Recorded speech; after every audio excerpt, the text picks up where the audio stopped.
Now Adonai said to Samuel, How long will you grieve over Saul, since I've rejected him as king over Israel? Fill your horn with oil and go. I am sending you to Jesse the Bethlehemite, for I have selected for myself a king among his sons. but Samuel replied, Adonai said, Take a heifer with you and say, I have come to sacrifice to Adonai. Then invite Jesse to the sacrifice, and I will let you know what you are to do. You will anoint for me whom I tell you. So Samuel did what Adonai said and went to Bethlehem. The elders of the town came out to meet him, trembling, and asked. He said, I have come to sacrifice to Adonai. Consecrate yourselves and come to me to sacrifice. He also consecrated Jesse and his sons and invited them to the sacrifice. Upon their arrival, he saw Eliab and thought, Surely Adonai anoint one of but Adonai said to Samuel, Do not look at his appearance or his stature, because I have already refused him. For he does not see a man as man sees. For man looks at the outward appearance, but Adonai looks into the heart. Then Jesse called Abimelech and made him pass before Samuel. But he said, Neither has Adonai chosen. Then Jesse made Shammah pass by, and again he said, Neither has Adonai chosen this Then one. Jesse made 7 of his sons pass before Samuel. But Samuel said to Jesse, Adonai has not chosen any of these. Then Samuel asked Jesse. Are these all the boys you have? He replied. And send and bring Samuel him said to to me. Jesse. So For he we said will the not word sit and had him down until come. he comes here. Now he was ruddy-cheeked, with beautiful eyes and a handsome appearance. Then Adonai said, Arise, anoint him, for this is the one. So Samuel took the horn of oil and anointed him in the midst of his brothers. From that day on, Ruach Adonai came mightily upon David. Then Samuel rose up and went to Ramah. Now the Ruach Adonai had departed from Saul, and an evil spirit from Adonai terrified him. So Saul's courtiers said to him,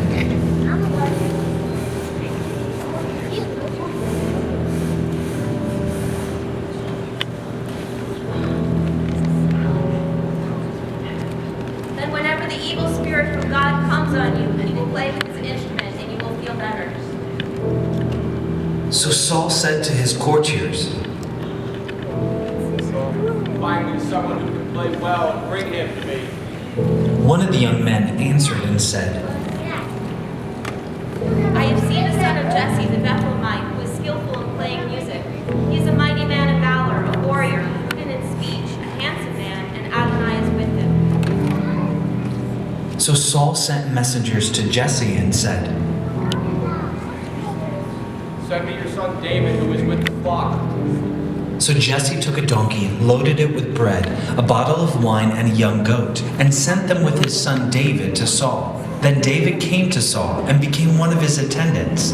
Saul loved him greatly, so David became his armor bearer. Then Saul sent word to Jesse, saying,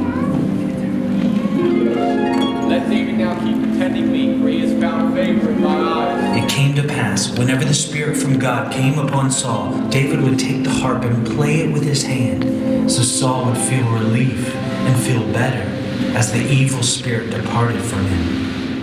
Now the Philistines assembled their armies to battle. They were gathered at Sukkah of Judah and camped in Ephes-Dammim between Sukkah and Ezekah. Saul and the men of Israel gathered and camped in the valley of Elah and lined up in battle array against the Philistines.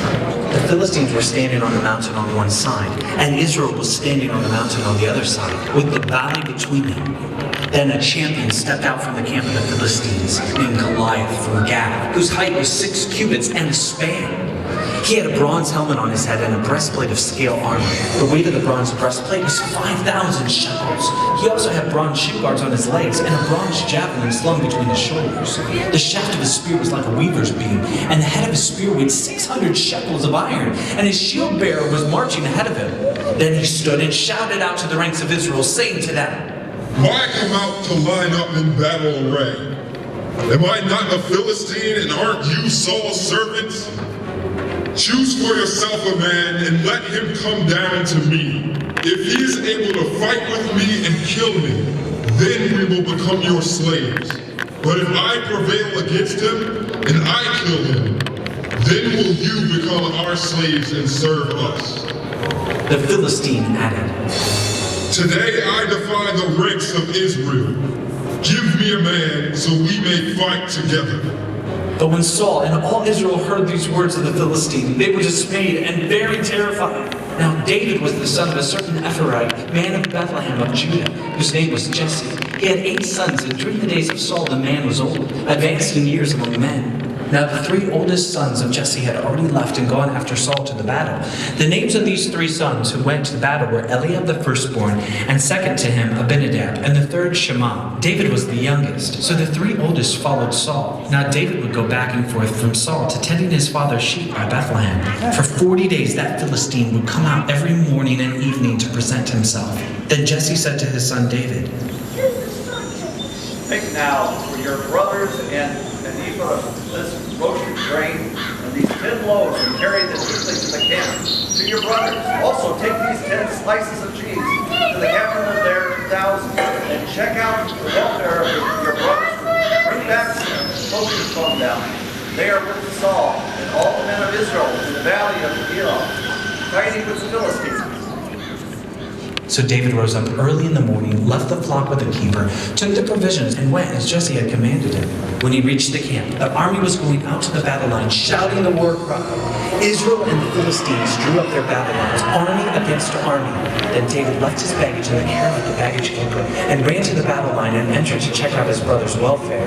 But as he was talking with him, behold, the champion, the Philistine from Gath, named Goliath, is coming up from the ranks of the Philistines. And he spoke these same words, and David heard them. Upon seeing him, all the men of Israel fled from him in great fear.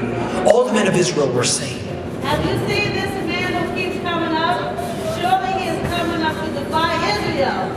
The man who kills him, the king will enrich him with great riches, to give him goods back and make his army touch free in Israel. Then David asked the men who were standing by him, saying, What will be done for the man who kills this person and takes the ways from Israel? It reigns of living God. The people answered him with the same speech, saying, Therefore it will be done for the man who strikes him And down. when Eliab, his oldest brother, heard him speaking to the men, Eliab's anger was kindled against David. Why have you come down Yes. here? So with whom did you leave the few sheep in the wilderness? I know your insolence and the wickedness of your heart, for you've come down here to watch the battle. David said. Then he turned away from him towards someone else and asked the same question. So the people gave him the same answer as before. The words that David said were overheard and reported before Saul, so he was taken to him. David said to Saul,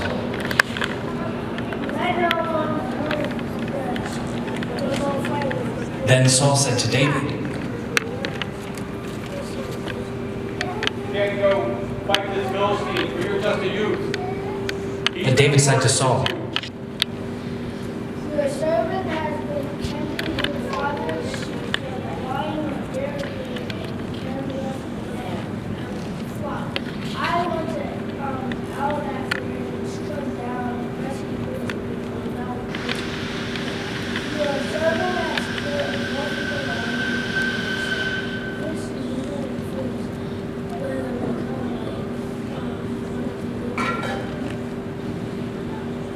Then David said,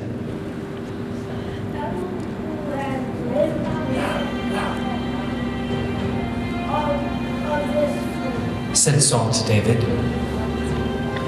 Go. Then Saul clothed David with his own garb, put a bronze helmet on his head, and clothed him in armor. David strapped his sword on his garment and tried to walk, but he was not used to it. So David said to Saul, I could not walk. So David took them off. Then he took his staff in his hand, chose 5 smooth stones from the valley, put them in the pocket of the shepherd's bag that he had, and with his sling in his hand he approached the Philistine. Meanwhile the Philistine drew nearer and approached David, with his shield bearer in front of him. Now when the Philistine looked and saw David, he disdained him, for he was just a ruddy boy with a handsome appearance. Then the Philistine said to David, Am I a dog that you come to me with sticks? Then the Philistine cursed David by his gods. The Philistine said to David, Come to me, so I may give your flesh to the birds of the sky and the beasts of the field. Then David said to the Philistine, You are coming to me with a sword. I spare a javelin, but I am coming to you in the name of Adonai God. Who have you decided to hand in your strike down in your head? I will give your caresses. Today will be the first sky of peace. Also known as God of Israel. So you will know that God is the Lord, the Lord is into your hands.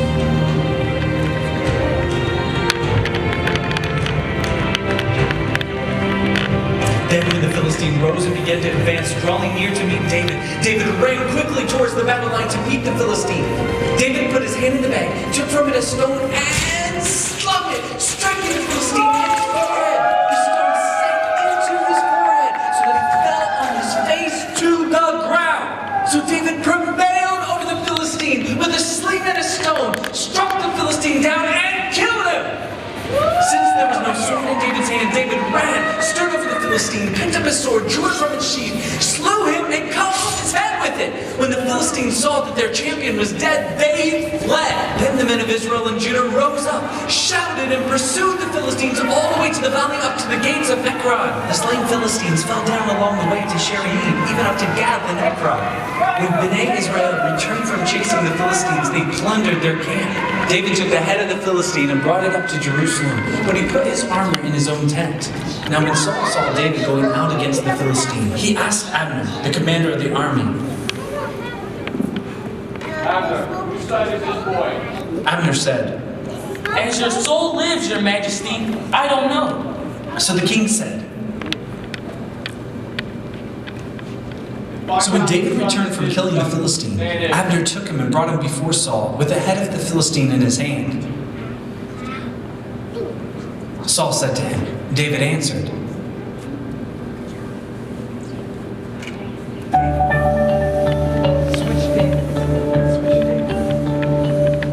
Then all Israel gathered to David at Hebron, saying, Behold, we are your own flesh and blood.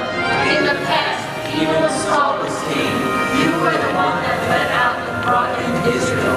Adonai your God also said to you, You shall shepherd my people Israel, and you shall be ruler over my people Israel.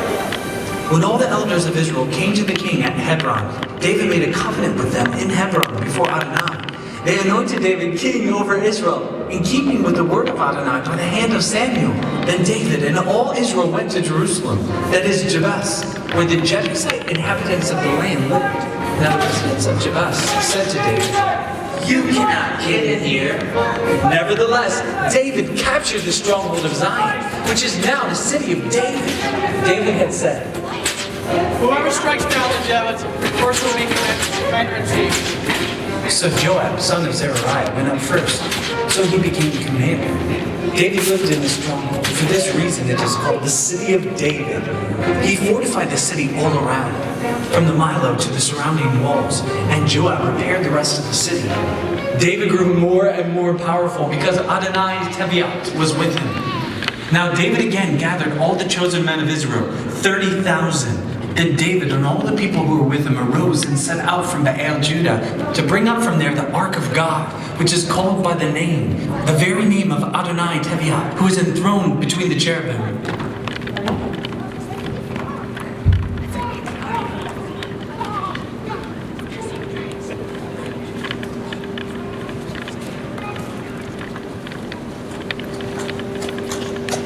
As they brought it to the house of Abinadab, the ark began to fall. Meanwhile, David and the whole house of Israel were celebrating before Adonai with all kinds of instruments made of cypress wood, with harps, lyre, tambourines, three-stringed instruments, and cymbals. But when they reached the threshing floor of the ark, Uzzah reached out to the ark of God and grasped it, for the ox had stumbled.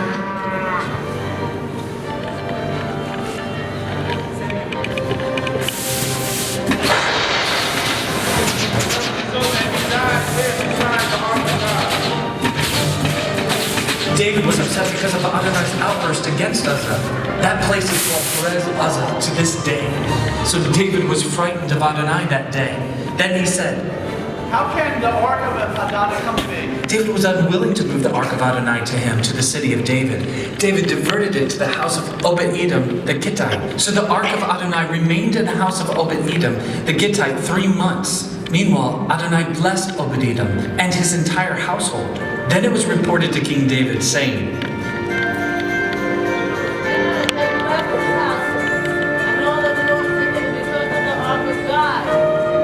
So David went and brought the ark of God up from the house of Obed-Edom to the city of David with joy. Now when the bearers of the ark of Adonai had gone 6 paces, he sacrificed an ox and a fattened.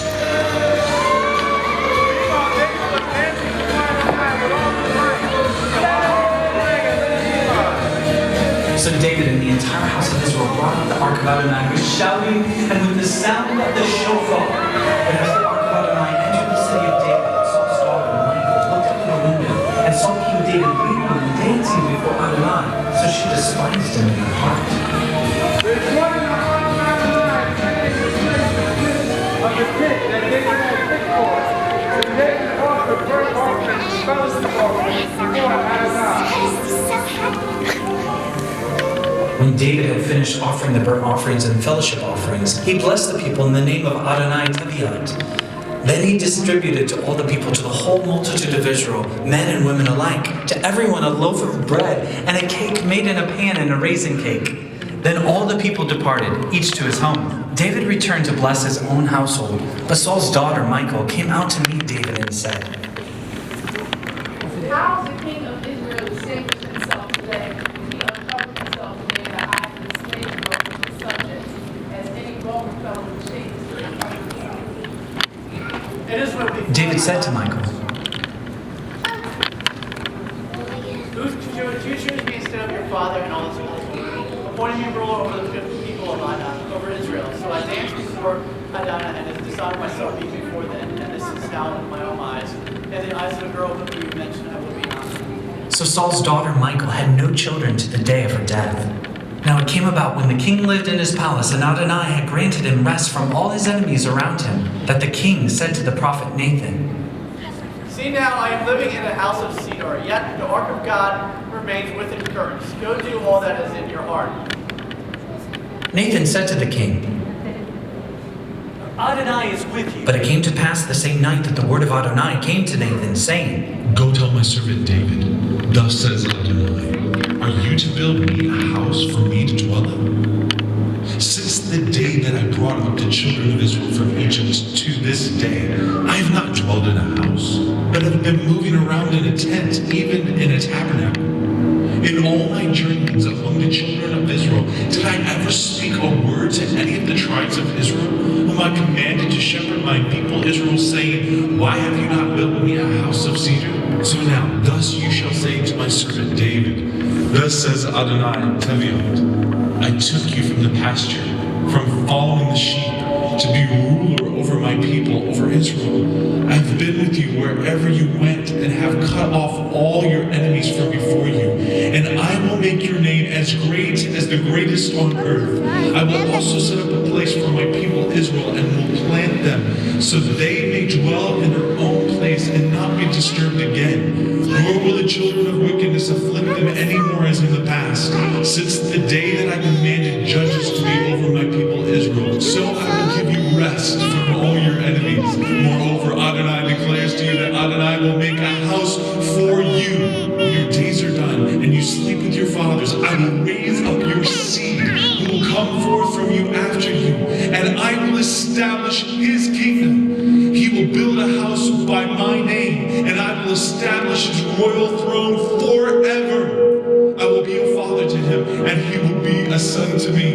If he commits iniquity, I will correct him with the rod of men and with the strokes from the sons of men. Yet my loving kindness will not be withdrawn from him, as I withdrew it from Saul, whom I removed from before you. So your house and your kingship will be secure forever before you. Your throne will be established forever.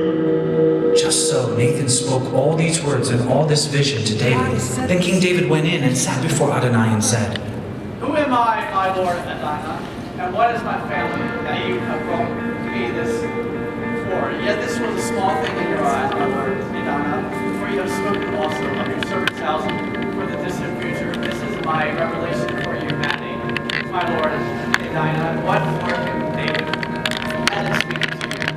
You're ready to know your servant, my Lord Adonai, for the sake of your word and your according to your own heart. You have done everything great, willingness to your servant. Therefore you are great, my Lord Adonai, for there is none like you, and there is no other God besides you. As well as we all have heard with our ears, one nation on earth is like your people, like Israel, who God wants to redeem for himself as a people, to make for himself a name, to do for you a great thing, also made for you, for your land, for your people whom you redeemed yourself from Egypt, driving our nations and our God. So you established for yourself the people of Israel as your own very own people forever, and you did not have become their God. But now, my Lord, you have served the Lord and serve his church. Serve it and now forever. To do as you have promised. Let your name be magnified forever. Let's say, and not as God of his servant, and how can you establish the Lord with clear knowledge of the world and the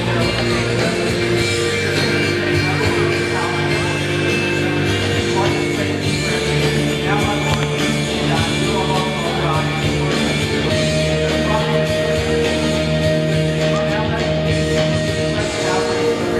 Continue forever before you. My Lord, I have spoken in your blessing to your servant's house will be blessed forever. When all the work that Solomon undertook for the house of Adonai was finished, Solomon brought in the things David his father consecrated, the silver, gold, and all the furnishings, and put them in the treasuries of the house of God. Then Solomon gathered to Jerusalem the elders of Israel, all the heads of the tribes, and the patriarchal leaders of Bnei Israel, in order to bring up the ark of the covenant of Adonai from the city of David, which is Zion. All the men of Israel gathered together to the kingdom at the feast, which is in the seventh month. So all the elders of Israel came, and the Levites took up the ark and brought up the ark to the tent of meeting, along with all those sacred furnishings that were in the tent. So the Levitical Kohanim brought them up. Meanwhile, King Solomon and the entire congregation of Israel, who gathered with him before the ark, were sacrificing so many sheep and bulls that they could not be counted or numbered. The Kohanim brought in the Ark of the Covenant of Adonai to its place, into the sanctuary of the house, into the holies of holies, under the wings of the cherubim. The cherubim spread their wings over the place of the ark, so that the cherubim covered the ark and its poles from above. Now the poles were so long that the ends of the poles extended from the ark could be seen in front of the inner sanctuary, though they could not be seen from the outside, and they are there to this day. There was nothing in the ark except the 2 tablets that Moses had placed there at Horeb, where Adonai made a covenant with Bnei Israel when they came out of Egypt. And it came to pass, as the Kohanim came out of the holies of holies, but the Kohanim that were present had consecrated themselves without regard to vanity. All the Levite singers, Asaph, Heman, Jeduthun, their sons and their relatives, dressed in fine linen with cymbals, harps, and lyres, were standing at the east end of the altar, and with them were 120 Kohanim blowing trumpets.